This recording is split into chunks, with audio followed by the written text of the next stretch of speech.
on Queen City News at noon. We are tracking the tropics as Hurricane Ian bears down on Cuba as a Category 3 storm with winds of 125 miles per hour. And while Ian is battering Cuba right now, people in Florida are preparing for it to hit there.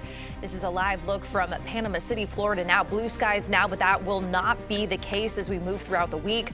Florida's governor has already declared a state of emergency ahead of the storm in the coming days. Let's go ahead and bring in meteorologist Jim Lytle right off the bat here. He's going to have more on this track of the storm because we are continually getting updates and later on what impacts we'll see in the Carolinas because we know that we're going to feel them. Yeah, there will be impacts here in the Carolinas for certain. How much rain is still in question. And we've got a storm system now. It's an official hurricane, happened yesterday. It's strengthened to a Category 3. It's crossed Cuba now. It's just past Cuba. And more rapid development is expected to bring it up to a Category 4 storm. And something interesting, too, that's happened with this system. It looks like it's going to shift a little bit more to the east. And I'll show you on our spaghetti plots here. This is it right here.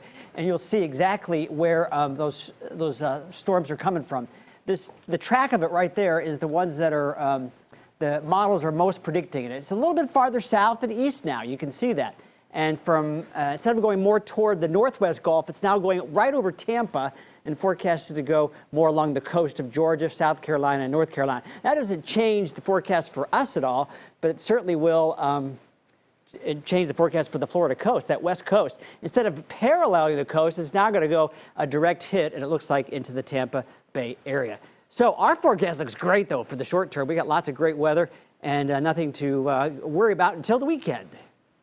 Annie? Jim, thank you. People living in Cuba are already feeling the power behind the Category 3 storm. This is what it looked like as Hurricane Ian made landfall there earlier this morning. More than 50,000 people were evacuated as that heavy rain is expected to flood the area. Dozens of shelters have been set up for evacuees. Ian is lashing Cuba's western coast with heavy rains and winds. A 14-foot storm surge is also expected. Hurricane Ian is setting its sights on North Florida next. Queen City News anchor Ann Wyatt Little joins us live from Tampa. Ann Wyatt, you just arrived there. You left here in Charlotte last night. So what did you see on your trip down? Yeah, Annie, we saw quite a few people northbound. There was one woman in our hotel last night in Savannah that she was making her way north, leaving the coastal areas here of Florida. As you can see behind me, the clouds are here, and we likely won't see much of the sun here in the Sunshine State for the next several days. We're expecting tropical storm conditions to really set in. Earlier this morning, Governor Ron DeSantis said this storm is imminent. And it's not so much about exactly where landfall is. He stressed that all up and down the southwest coast of Florida, we're expected to feel those impacts, particularly flooding and storm surge. The ground here is already saturated, so that's cause for real concern.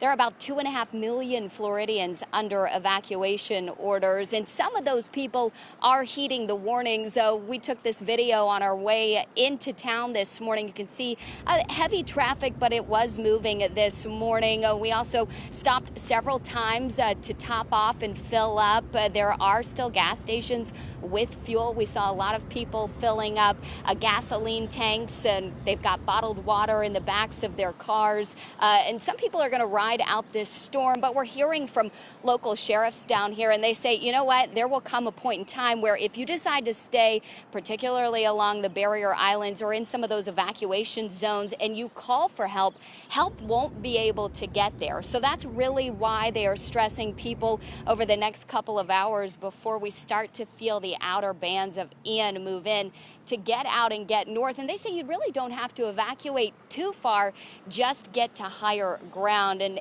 Annie, so far this morning, I've heard from several people in the Charlotte area who have loved ones down here who are still trying to make that decision on whether they're going to evacuate or just ride out the storm. But there are a lot of anxious people in Charlotte watching this storm, not only for what we could expect later in the week, but because they've got loved ones down here. Annie? Yeah, absolutely. And we should note that this is not your first time covering a hurricane in Florida and along the Carolina coast. So what comes next for you in terms of preparation, as well as people who, again, decide to just, kind of hunker down? What do they have to do in the next couple of hours here? Annie, we're told later this afternoon, that's when we're going to start to feel the tropical storm winds and some of the rain that will come in. So we will likely get into place this afternoon to where we are going to ride out the storm with some other crews. You know, we're going to be doing reports here on Queen City News, but also helping out our Florida stations down here, spread the word about what's happening with this storm. So we'll be on our morning show tomorrow, Queen City News Now, with the very latest, and we're going to join you later on at 4 today. But we're going to go try to talk to some people who are boarding up, last-minute preparations underway here in the Tampa area. Annie? All right, that is our Ann Wyatt Little down in Tampa for us, covering Hurricane Ian. Ann Wyatt and our photojournalist Brian Christensen. Guys, stay safe, and we will check back in with you guys at 4 o'clock. All right, so back here at home, due to Ian, local schools are being forced to move some of their sporting events. CMS will have all varsity football games on Thursday instead of Friday this week, and then all JV football games will be moved to next Monday. Union County also moving their varsity games to Thursday as well.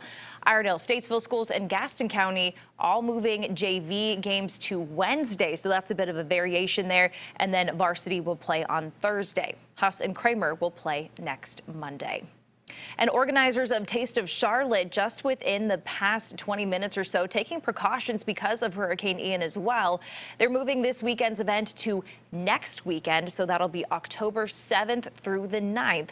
It's happening at Truist Field in Uptown Charlotte. Organizers say that they had to make that decision today. It was the deadline in order to give everyone who's taking part in the festival, all of those vendors and restaurants and entertainment, time to prepare. So keep your eye on that for more updates. And you can follow any changes and be the first to know about events going on as Hurricane Ian's track changes by downloading the Queen City Pinpoint Weather app. It's free in the Apple App Store and on Google Play.